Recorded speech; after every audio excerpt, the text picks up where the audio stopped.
Hi అండి. Welcome to my channel Bhagyalakshmi పచ్చ. ఎలా ఉన్నారు? బాగున్నారా? నేను కూడా చాలా బాగున్నాను. నైట్ అయితే చాలా అన్నం మిగిలిందండి. నైట్ సరిగ్గా అన్నం తినలేదు, చాలా మిగిలింది. ఇంకా అన్నం అంతా తీసి ఒక గిన్నెలో పెట్టేస్తున్నాను. కూర కూడా మిగిలింది. నైట్ రసం చేశాను, టమాటా రసం పెట్టాను. ఆ రసం కూడా మిగిలినయే. ఈరోజు వంట చేసే పని అయితే లేదు. నవీనను మా ఆయన ఇద్దరు ఫంక్షన్ ఒకటి ఉంటే వెళ్తున్నారు. అందుకనే ఈరోజు నవీన్ స్కూల్కి కూడా వెళ్ళలేదు, ఇంటి దగ్గరే ఉన్నాడు. ఇంకా ఇంట్లో వాళ్ళు ఊరికెళ్ళినప్పుడు మనం ఏదో ఒకటి తిని అడ్జస్ట్ అవుతాంగా. సద్దన్నం కూడా చాలా ఉంది. ఇంక ఈ రోజుకైతే మాత్రం నాకు ఈ అన్నం సరిపోయిద్ది. చాలా ఎక్కువగా ఉంది. నేను తిన్నా కూడా చాలా మిగిలిద్ది. ఇంకా రసం అయితే చూడండి ఒక గిన్నెలో పోస్తున్నాను. టమాటా రసం పెట్టారు. ఇంక ఇవన్నీ తీసి అంట్లు స్టాండ్లో పడేయాలి. అంట్లు స్టాండ్ కాదు, అంట్లు టబ్బులో పడేస్తున్నాను. అంట్లు కడగాలిగా ఇప్పుడు. ఉదయాన్నే అంట్లు కడిగి బట్టలు ఉతకటం ఈ పని పెట్టుకుందాం అనుకుంటున్నాను. చూడాలి. ఈరోజు టిఫిన్ అయితే దోశలు. నిన్న దోశలకు పోసాను, దోశల పిండి వేసి పెట్టాను. ఈ మధ్య పిండిలు ఏమి వేయక చాలా రోజులు అవుతుంది. 4-5 రోజులు ఏ పిండిలు వేయకుండా ఏదో ఒక టిఫిన్ చేస్తా కాలం గడుపుతా ఉన్నాను. ఇంక ఇప్పుడు మాత్రం దోశలు కానీ ఇడ్లీ కానీ ఏం చేయకుండా ఉన్నాను అనుకోండి, మా ఇంట్లో వాళ్ళు ఊరుకునేటట్లు లేరు. ఇడ్లీ చేస్తే ఇంకా గొడవ చేస్తారులేండి. ఇడ్లీ అయితే పిల్లలు తినరు, పెద్దవాళ్ళు అయితే తింటారు కానీ పిల్లలు మాత్రం ఇడ్లీ వద్దంటారు. అందుకని దోశలకు పోసి దోశల పిండేసి పెట్టాను. ఇంకా 4 రోజుల దాకా ఏ ఇబ్బంది లేదు. నవీన్ అయితే స్కూల్కి వెళ్ళట్లేదు. టిఫిన్ కొంచెం లేటుగా చేసినా ఇబ్బంది లేదు. కానీ మా ఆయన అయితే కరువు పని ఉంది కదా, కరువు పనికి వాటికి వెళ్తున్నారు. ఇంకా టిఫిన్ చేయాలని చెప్పేసి ముందు చట్నీ చేసి దోశలు పిండే కదా, పిండి కలిపేసి ఒక పక్కన పెట్టేశాను అనుకోండి. ఇంకా వాళ్ళు ఎప్పుడు టిఫిన్ కావాలని వచ్చారనుకోండి, అప్పుడు దోశలు పోసి ఇవ్వచ్చు.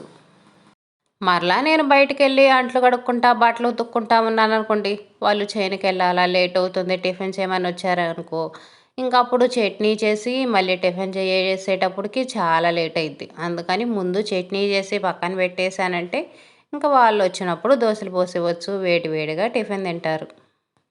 మిక్సీలో వేసిన దోసల పిండి నేను పెట్టినట్టు అలాగనే ఉంది. పొంగను కూడా పొంగలేదు. అంటే పిండేసేటప్పుడు ఇందులో ఏం వేయలేదులేండి. ఓన్లీ ఇంకా మినపగుళ్ళు, బియ్యం ఈ రెండే వేసాను. అందులో వాతావరణం చల్లగా ఉంది కదా, ఇంకా చల్లగా ఉన్నప్పుడు పిండి పొంగటం కూడా కష్టమే. ఎండాకాలంలో అలా అయితే పిండి పొంగిద్ది కానీ చలికాలంలో మాత్రం త్వరగా పిండి అనేది పొంగదు. ఇంకా వీటిల్లో ఏదో ఒకటి కలిపేసుకున్నాం అనుకుంటే అప్పుడేమన్నా పొంగిద్దేమో.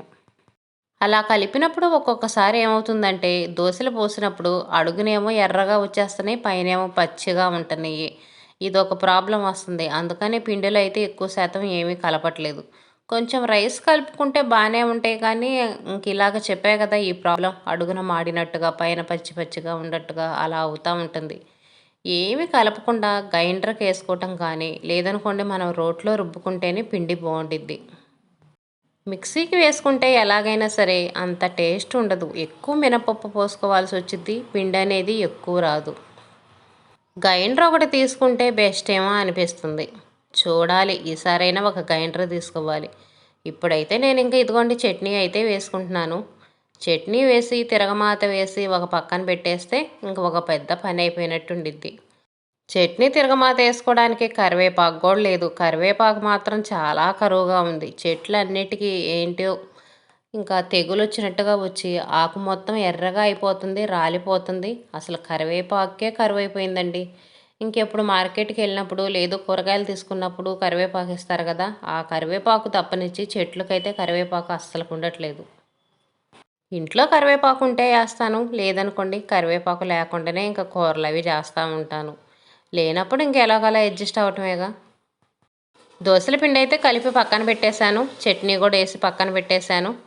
ఇంకా టిఫిన్ చేయడానికి వచ్చినప్పుడు వాళ్ళకి దోశలు పోసిస్తే పని అయిపోయింది. ఇంక ఈలోపు ఇదిగోండి నా పనులు అయితే చేస్తున్నాను. అంట్లు స్టాండ్లో అంట్లన్నీ సర్దేస్తున్నాను.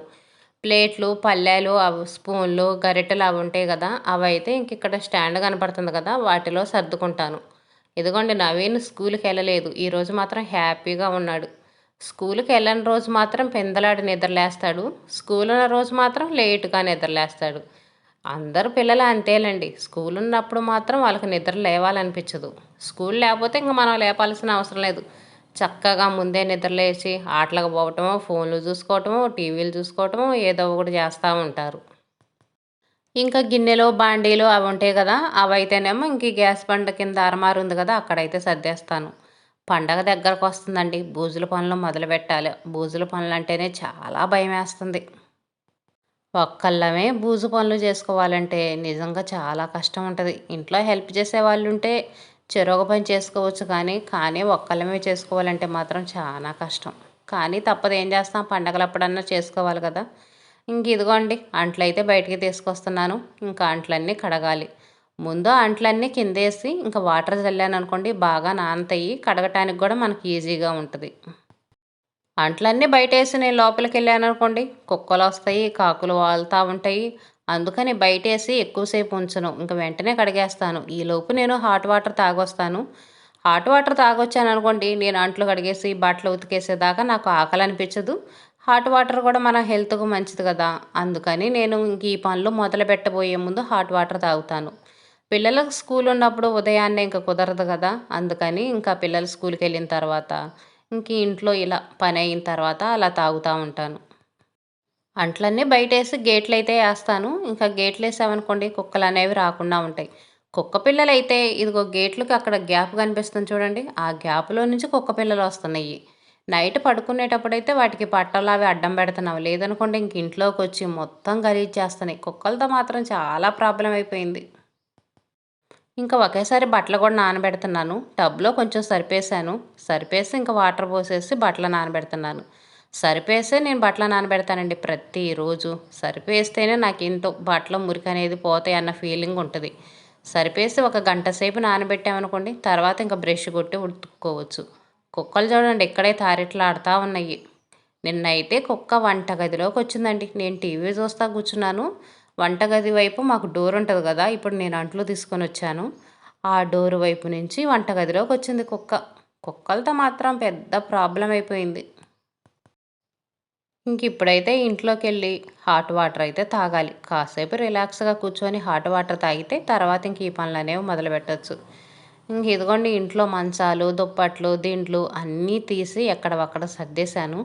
సర్దేసి ఇంక ఇదిగోండి ఈ మంచం కూడా క్లీన్ చేస్తున్నాను. ఇంట్లో పత్తుంది కదా బయట వరండాలో ఇంకా పురుగులొస్తున్నాయి. రెక్కల పురుగులుంటాయి చూడండి చిన్న చిలకల్లాంటివి. అవి వస్తున్నాయి. మంచాల మీద వాలుతున్నాయి. అసలు మంచం అంతా గలీజ్ చేస్తున్నాయి. నైట్ గూడా ఇంట్లోనే ఉంటున్నాయండి. ఇంకా చీకటి పడితే చాలు ఇటువైపున తలుపులు అసలు ఓపెన్ చేసి ఉంచట్లేదు. ఓపెన్ చేసి ఉంచామనుకోండి, ఆ చిలకలు మొత్తం ఇంట్లోకొస్తున్నాయి. బెడ్‌షీట్ మీద వాలుతున్నాయి. అంతా గలీజ్ గలీజ్ చేస్తున్నాయి. కానీ పత్తనేది ఇంట్లో యేసుకుందేమో తప్పదు. పండిన పంటని ఇంక వేస్ట్‌గా బయట వేయలేం గదా! ఇంక తప్పనిసరి ఇంట్లో వేసుకోవాల్సిందే. ఈ పత్తి ఒక్కొక్కసారేమో వెంటనే కొంటారు. ఒక్కొక్కసారి కొనటానికేమో లేట్ అయిద్ది. రేట్లనేవి తక్కువగా ఉంటాయి. ఒక్కోసారి కొంచెం పత్తి బాగలేదని కూడా కొనకుండా ఉంటుంటారు. ఇంకా అలాంటప్పుడు మాత్రం మన ఇంట్లోనే ఉంచుకోవాలి తప్పదు. ఈరోజైతే ఇంకో పని కూడా పెట్టుకున్నామండి. ఈ మందు బుడ్లు అవి ఉంటాయి కదా! మేము పొలాలకు మందులేస్తాము. పిల్లల పాత బుక్సు, అట్టపెట్టెలు ఇంకా అవన్నీ ఇనుప సామాన్లు కొనేవాళ్ళొస్తారు చూడండి. ఇనుప సామానుకి ఉల్లిగడ్డలు ఇస్తామని ప్రతిరోజు ఊళ్ళోకి వస్తానే ఉంటారు కదా! వాళ్ళకైతే అమ్ముతున్నాను. అతనైతే ఫస్ట్ అసలకి కాటా వేయకుండానే డబ్బులిస్తానన్నాడండి. మేమెంత చెప్పినా సరే, "కాటా ఏముంది లక్క ఎంతో కొంత డబ్బులిస్తాలే తీసుకోండి" అంటున్నాడు. ఇంత కష్టపడి సంవత్సరం పాటు దాచిపెట్టామండి. కాటా యేసుకొని మనకు కరెక్ట్‌గా డబ్బులివ్వాలిగా. ఆ కాటా యేసేటప్పుడు కూడా మోసం చేస్తారు. ఒక్క గోతానికి ఉంచాము. పెద్ద గోతానికయినయి మందు బుడ్లు అవన్నీ. మొత్తం 3 కేజీలేనండి వచ్చింది. సంవత్సరం పాటు దాచిపెడితే 3 కేజీలొచ్చినియి. కొన్ని పాత బుక్స్ ఉంటే ఇంకా అవి గూడా వేశాము. అవి గూడా 5, 6 కేజీలో ఏమో వచ్చినియి. మొత్తం అమ్మితే మాకొచ్చింది రూ. 100 వచ్చినియి. కాదు ఇంకా ఇవ్వమంటే ఒక అర కేజీ ఉల్లిగడ్డలు ఇచ్చాడు. ఇంక ఇవే సంవత్సరం పాటు మేము దాచిపెడితే మాకొచ్చిన డబ్బులు అవే. మనకేమో బయట వేస్ట్‌గా పడేయటానికి ప్రాణం ఒప్పదు. ఎంతో కొంత వస్తాయిలని ఈ గోతాల్లో వేసి నిలవుంచుతాము. కానీ ఆడ మనకు వచ్చేది ఏముండదు. సంవత్సరం పాటుకి ఇంట్లో అవి మనకు అడ్డమే గానీ డబ్బులొచ్చేది ఏముండదు. రూ. 100 వస్తాయి. అంతకంటే రావు. మోసం చేయకుండా మనకు పర్ఫెక్ట్‌గా డబ్బులిచ్చారనుకోండి, ఇంకొక రూ. 100 వస్తాయి. కాకపోతే మోసం చేయకుండా మాత్రం మనకివ్వరు. కాటాలో ఏదో ఒకటి చేస్తానే ఉంటారు. మనం ఎంత పర్ఫెక్ట్‌గా దగ్గర నుంచున్నా సరే.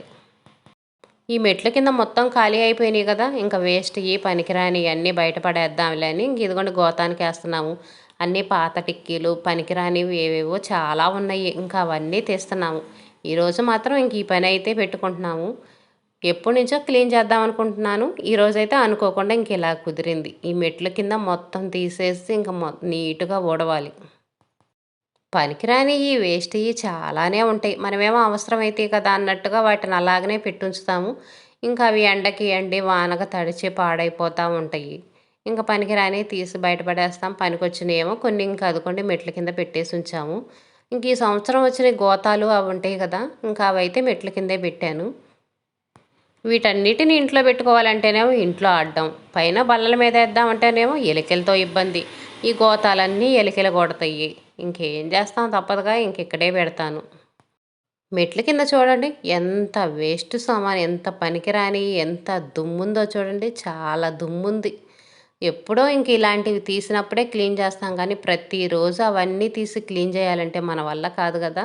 ఇంక ఇలా తీసినప్పుడు మొత్తం నీట్‌గా ఊడ్చేసి వాటర్ పోసి కూడా కడుగుతాను. ఎందుకంటే ఎప్పుడో ఒకసారే కదా మనం క్లీన్ చేసేది. అందుకని ఇంక ఇంట్లో పనంతా అయిన తర్వాత నీట్‌గా వాటర్ పోసి అయితే కడుగుతాను. పనికిరాని గోతాలు అవన్నీ తీసేసి ఇంక బయట పడేసైతే వచ్చారు. ఇంక ఇదిగోండి ఇప్పుడైతే కసువు ఊడుస్తున్నాను. కసువు చూడండి ఎంత కసువుందో. తెల్ల బుడ్లుంటాయి చూడండి. ఆ తెల్ల బుడ్లు కూడా కొన్నున్నయి. అవైతే నేను పోయిన సంవత్సరం షాపుల్లో అమ్మాను. కేజీ రూ. 150 ఇప్పుడు ఇతనేమో రూ.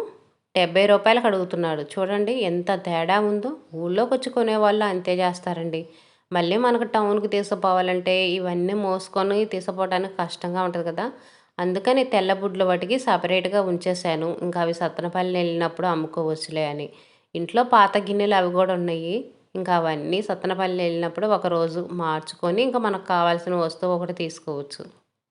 స్కూలు షూసు అవి కూడా ఇంక ఇక్కడే పెట్టేస్తాను. పత్తి లేదనుకోండి వరండాలో పెట్టటము, బయట గూడుంది కదా! ఆ గూట్లో పెడతాను. ఇంకిప్పుడు బయట వరండాలో పత్తి ఉండటం వల్ల ఇదిగోండి మెట్ల కింద పెట్టాను. కానీ మెట్ల కింద పెట్టినప్పుడు చాలా జాగ్రత్తగా ఉండాలండి.